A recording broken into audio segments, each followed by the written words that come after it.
ไฟลูกพี่ฮะ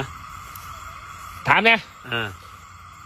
เจ้าคิดจังไดกับมันซุ้มไอ้นักการเมืองง่ายพักง่ายพวกง่ายฟังง่ายฟ้าเนี่ยมันเป็นยังไงอธิบายจูฟังเนี่ยซุ่มนักการเมืองนี่บ่อ่ะคำว่านักการเมืองเนี่ยบ่อนใดมีผลประโยชน์มันก็แล่นไปบ่อนนั้นล่ะบ่อนใดบ่อนมันจะได้กินได้เศร้ามันก็แล่นไปบ่อนนั้นล่ะมันว่าจริงใจดอกเข้าใจว่าเข้าใจไอ้บ่อนที่มันเคยอยู่บ่อนที่มันเคยกินเนี่ยอาหารเริ่มเบิดมันก็แล่นไปหาหม่องใหม่ไปสวดรวดอยู่หม่องใหม่เข้าใจปะอันนี้เขาไม่ได้บอกใช่ไผเว้าไซน่ะเราเว้าไซซุ่มนักการเมืองนี่ล่ะแต่ว่าซุ่มดีก็มีแต่ว่ามันหายากนักการเมืองดีนี่มึงกูบอกซื่อโยนเข็มลงไปในมหาสมุทรน่ะกูยังสิพ่อกระโดดลงไปงมย่องไปตามหาอยู่แต่คำว่านักการเมืองดีนี่หายากคักบอกซื่อซะแม่นปะก็ให้ประชาชนตัดสินเอา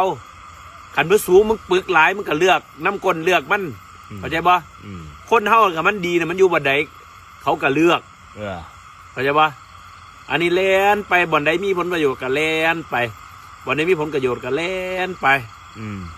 เมื่อยน้ำการเมืองฝากความหวังไว้ยังบ่ได้ดอกมันบ่คือประเทศที่เขาเจริญ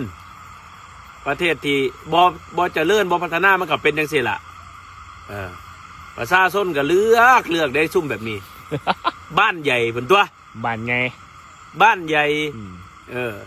บ้านใหญ่จังหวัดนู้นบ้านใหญ่จังหวัดนี้ครอบคลุมทุกพื้นที่ใหญ่แม่มึงหยังมึงสิมาใหญ่จังไหนมามึงมาใหญ่แถวนี้เด้อกูบ่เลือกเนี่ยเอามึงสิมาใหญ่อีหยังใหญ่